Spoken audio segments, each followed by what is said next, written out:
Good morning all of you. आज का बच्चों ये टॉपिक है आपका national policy of persons with disability act 2006। ठीक है, तो इस एक्ट में हमें डिसेबिलिटी बच्चे कौन से हैं, हमारे जो असमर्थी बच्चे हैं, ठीक है, जो नॉर्मल बच्चों से अलग हैं, अब नॉर्मल बच्चे जिसके ऊपर के हमारा ये सब्जेक्ट है। तो इसमें हमें बताना है कि उन बच्चों के लिए भी हमें क्या होना चाहिए, इतनी ज़्यादा बेनिफिट्स उनको देने चाहिए, ठीक है, ताकि वो अच्छे से शिक्षा प्राप्त कर सकें और जो भी उनकी शिक्षा के बीच में कमियां हैं वो दूर हो सकें। ठीक है बच्चों, तो इसलिए जो डिसेबिलिटी बच्चे हैं हमारे पास, डिसेबिलिटी बच्चे हैं, जो स्टूडेंट्स हैं हमारे पास, असमर्थी जो इनको हम हिंदी में बोलते हैं, असमर्थी बालक, तो उनके लिए क्या है, गवर्नमेंट भी तरह तरह के प्रावधान कर रही है। ठीक है, नई नई स्कीमें बना रही है उन बच्चों के लिए, ताकि कोई भी बच्चा एजुकेशन से वंचित ना रह जाए। ठीक है, तो इसलिए गवर्नमेंट इनके लिए क्या कर रही है, नई नई स्कीम्स कह रही है कि ये होना चाहिए, वो होना चाहिए, इनके लिए, इनको आगे बढ़ाने के लिए स्टडी में कोई दिक्कत नहीं आना चाहिए, इनके लिए ई लाइब्रेरी होनी चाहिए, इनके लिए जो बेल टॉकिंग बुक्स हैं वो होनी चाहिए। ठीक है, टॉकिंग लाइब्रेरी बुक्स, उसमें क्या होता है कि आप टॉकिंग के द्वारा बच्चों को क्या होता है, समझ में आता है, जो असमर्थी, जैसे सुनने में जो असमर्थ बच्चे होते हैं उनके लिए होती है। ठीक है, तो इसमें यही बताया गया है कि जो हमारी राष्ट्रीय शिक्षा नीति 2006 है वो यह कहती है कि जो हमारे ये असमर्थी बालक है, असमर्थी व्यक्ति हैं, वो हमारे समाज का अटूट अंग है।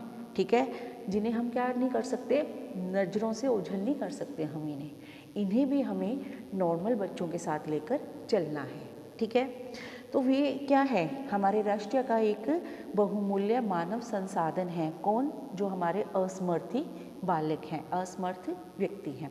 तो इन्हें क्या है, हमारे राष्ट्र को क्या है कि इनको भी क्या है, ये अधिकार, हमारा देश इनको अधिकार देने के लिए वचनबद्ध है कि अब हम इनको इग्नोर नहीं कर सकते और हमें इनको भी राष्ट्रीय के साथ लेकर चलना है।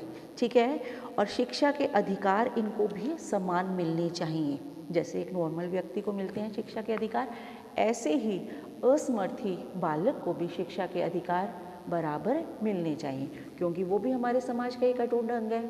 ठीक है, जैसे व्यक्ति क्या है, हम क्या हैं, एक समाज का अटूट अंग है, हमारे लिए गवर्नमेंट ने फैसिलिटीज़ दे रखी हैं, हमें मौलिक अधिकार दे रखे हैं, मौलिक कर्तव्य दे रखे हैं, जिनका हमें पालन करना होता है। ठीक है, तो मौलिक अधिकार क्या है, कोई भी मौलिक अधिकारों को अगर हनन करता है किसी के, तो हम कोर्ट का सहारा ले सकते हैं।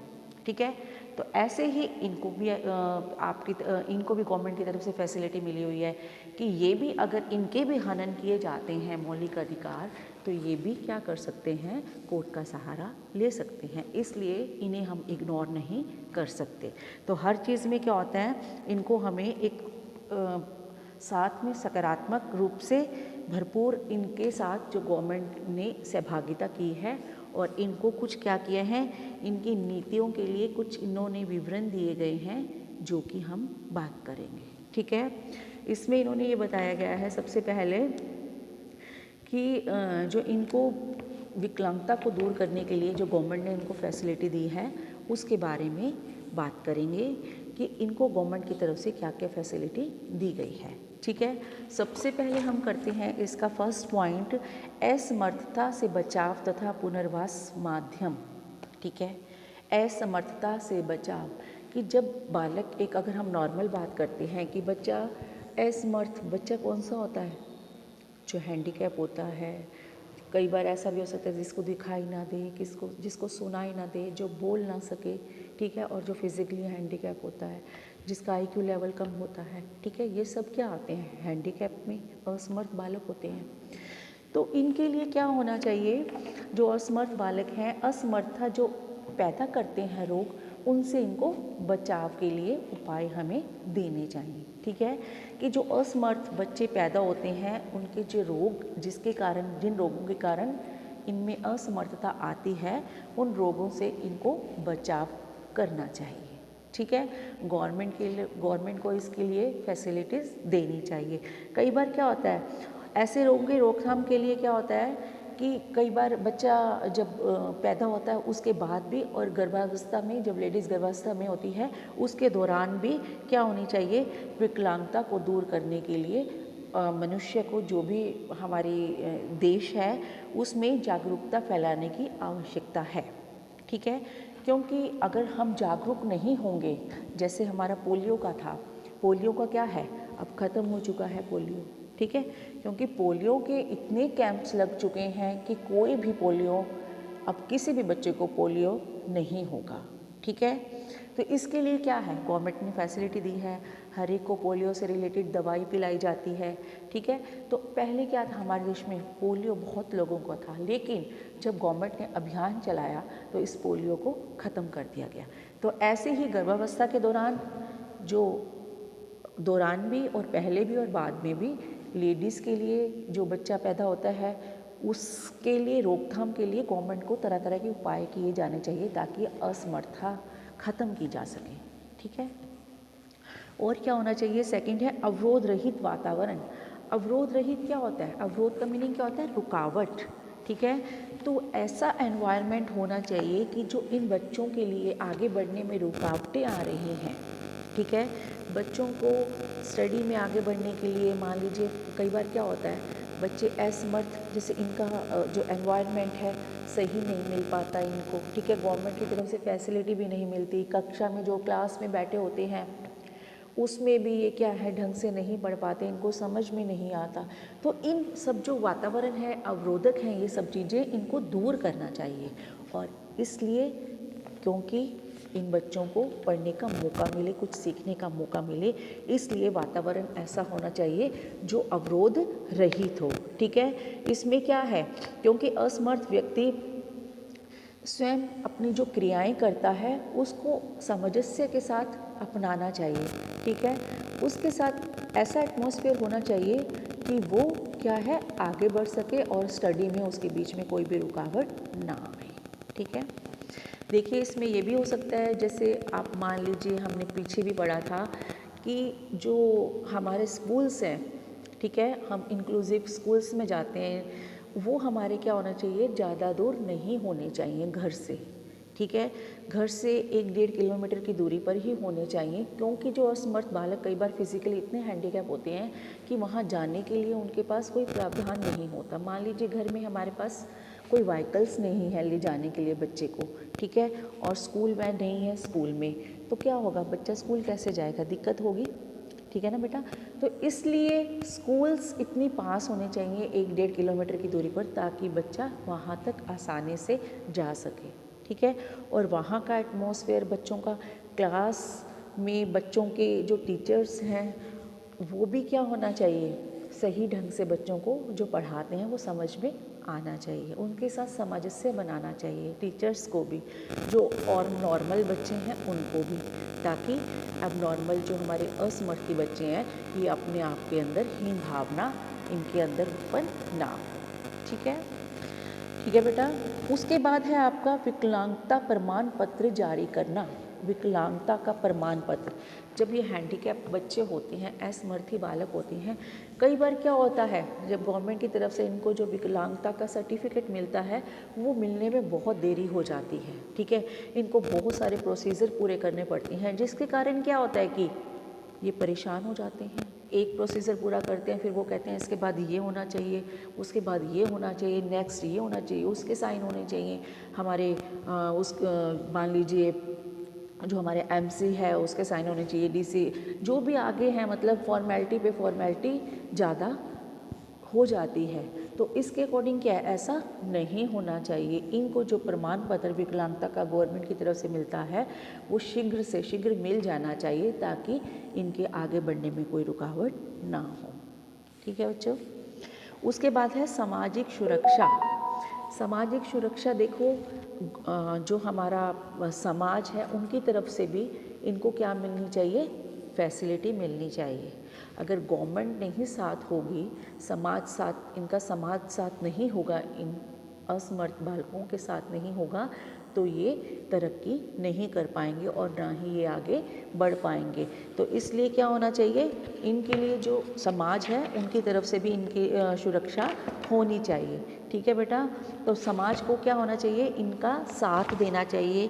कहीं भी इनको अगर कोई कमी महसूस होती है तो क्या होना चाहिए, समाज को, गवर्नमेंट को इनके साथ होना चाहिए।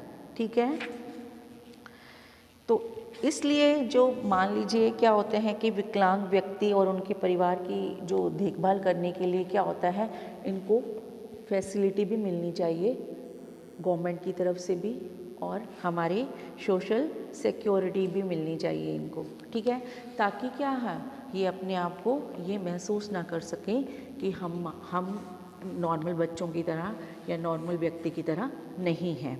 ठीक है, तो केंद्र सरकार को क्या होना चाहिए, विकलांग व्यक्तियों व उनके अभिभावकों को, जो उनके पेरेंट्स होते हैं, जो हमारी कर होती है, ठीक है, हमारे टैक्स लगते हैं, उनमें छूट मिलनी चाहिए। ठीक है बेटा, अगर छूट मिलेगी तो क्या होंगे, ये आगे बढ़ेंगे। हमारे जो नॉर्मल व्यक्ति होते हैं उसके ऊपर बहुत सारे टैक्स होते हैं। ठीक है, तो इन व्यक्तियों के लिए, इन विकलांग बालकों के लिए क्या होना चाहिए, टैक्स में, इनके पेरेंट्स के लिए टैक्स में छूट होनी चाहिए बच्चों के लिए, ताकि बच्चों को आगे बढ़ने में, समाज में आने में कोई दिक्कत ना हो। ठीक है, और क्या बताया गया है, इनके लिए जो मानसिक मंदता और बहुविकलांगता से ग्रसित बालकों के जो माता पिता हैं, उनको अपनी मृत्यु के बाद बच्चों की देखभाल के लिए भी काफ़ी क्या होना चाहिए, फैसिलिटीज़ मिलनी चाहिए। कई बार क्या होता है, ये सोचते हैं जब पेरेंट्स कई बार डेथ हो जाती है उनकी, तो वो पहले ये सोचते हैं कि हमारे बच्चों को कौन पालेगा, हमारे बच्चों को कहाँ रखा जाएगा। ठीक है, तो हमारे बच्चों का क्या होगा। तो इसके लिए भी गवर्नमेंट को फैसिलिटी देनी चाहिए, ताकि जो बच्चे हैं वो क्या हों, समाज से सामंजस्य बनाए रखें और समाज उनके लिए कार्य करता रहे। ठीक है, तो सरकार को क्या करना चाहिए, असमर्थ लोगों को सामाजिक सुरक्षा प्रदान करने की जिम्मेदारी लेनी चाहिए। ठीक है, और जो भी उनको फैसिलिटी दी जाएगी, इसके लिए समाज क्या होगा, आगे बढ़ाने के लिए जिम्मेदार, मतलब उनको आगे बढ़ाने के लिए सफल व्यक्तियों की क्या करेगा, उनको प्रोत्साहित करेगा। ठीक है बेटा, और क्या पॉइंट्स हो सकते हैं इसमें, देखिए हमें यही पॉइंट्स लेने हैं कि इनको आगे बढ़ाना है हमें। अगर हम इनको आगे नहीं बढ़ाएंगे तो हमारे समाज में क्या होगा, ये पिछड़ जाएंगे, और पिछड़ जाएंगे तो ये कभी आगे नहीं बढ़ सकते। और नेक्स्ट पॉइंट क्या है, गैर सरकारी संगठनों को प्रोत्साहन देना। कई बार क्या होते हैं, सरकारी संगठन होते हैं, और कई बार क्या होते हैं, जो हमारी गैर सरकारी संगठन भी होते हैं, एनजीओज़ होती हैं, जो हमारी बहुत सारी एनजीओज़ होती हैं जिनको हम गैर सरकारी संगठन कहते हैं। उनमें क्या होता है कि वो एनजीओ होती है, उनको क्या होता है, सदैव इन जो संस्थाओं का सहयोग है सदैव शामिल होता है गवर्नमेंट संस्थाओं के साथ। जो हमारी एनजीओ का संबंध होता है वो लिंक्ड होती हैं इनके साथ। ठीक है, क्योंकि कई बार क्या होती है, जो हमारी गवर्नमेंट संस्थाएं होती हैं और जो एनजीओ होती हैं वो इनकी हेल्प करते हैं। मान लीजिए कोई क्या होता है, उनको फैसिलिटीज़ चाहिए होती है, जो एनजीओज़ होती हैं, तो गवर्नमेंट जो हमारी संस्थाएं होती हैं वो इनको क्या, ऑर्गेनाइजेशंस होते हैं, वो इनकी हेल्प करती हैं एनजीओज़ की, पैसे से भी, सामान से भी। ठीक है, और बहुत सारी मान लीजिए कोई हमारी जो एनजीओज़ हैं उनको कई बार क्या होता है, कुछ जो दिक्कतें आती हैं उनको दूर करने के लिए भी जो हमारे सरकारी संगठन हैं, ऑर्गेनाइजेशन हैं, वो इनकी एनजीओज़ की हेल्प करते हैं। ठीक है, तो क्या होता है कि इन एनजीओज़ के द्वारा जो हमारा सही करिकुलम होता है, हमारे टीचिंग मेथड्स होते हैं, ठीक है, एवोल्यूशन होता है उनके बारे में, तो ये क्या है, उसको विकसित करते हैं और साथ ही सफलता के लिए लोगों को अवगत करवाते हैं। और एनजीओज़ के साथ क्या किया जाता है, उनका लिंक होता है। ठीक है, कोई भी दिक्कत आए तो सरकारी संगठन इनके साथ तैयार रहते हैं।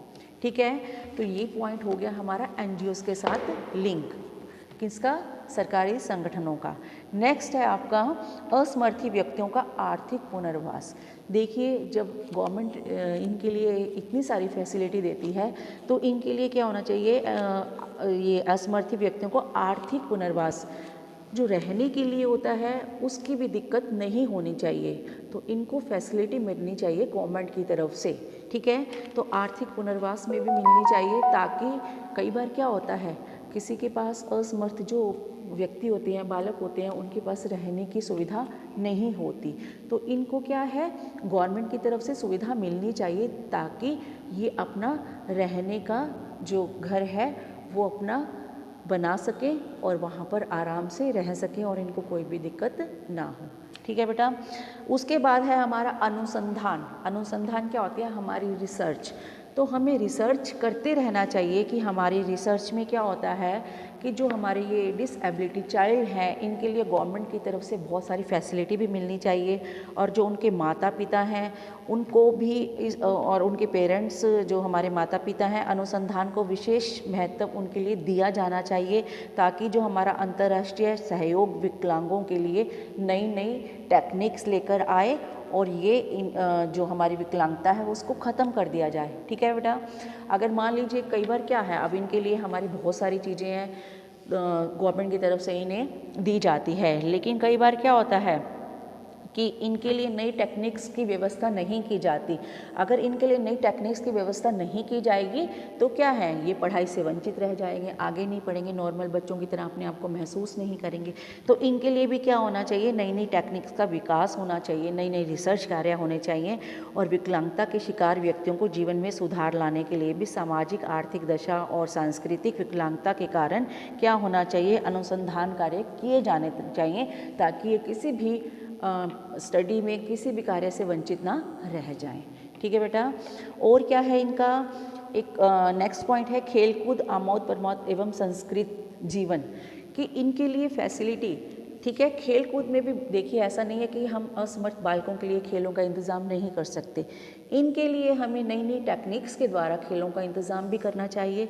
ठीक है। और सांस्कृतिक जीवन में भी इनको आगे बढ़ाना चाहिए, ताकि ये भी अपने आप को हीन भावना का महसूस ना करें। ठीक है। ताकि इनको भी हर फैसिलिटी मिलनी चाहिए, ये भी खेल कूद सकें और नॉर्मल बच्चों की तरह जीवन व्यतीत कर सकें। ठीक है। तो ये हमारे थे पॉइंट्स कि हमें क्या है, नॉर्मल बच्चों को जो एबनॉर्मल बच्चों को के साथ ही क्या होना चाहिए, आपस में इनका लिंक, कि ये असमर्थी बालक अपने आप को नॉर्मल बच्चों से अलग महसूस ना करें। ठीक है। वो भी इन बालकों की तरह क्या करना चाहिए, उन्हें भी इन बालकों की तरह अपने आप को इनके बराबर समझना चाहिए, और ताकि समाज में किसी भी क्या हो गया, किसी भी इनका कार्य से ये वंचित ना रह जाएं और आगे बढ़ें। ठीक है बेटा। Thank you.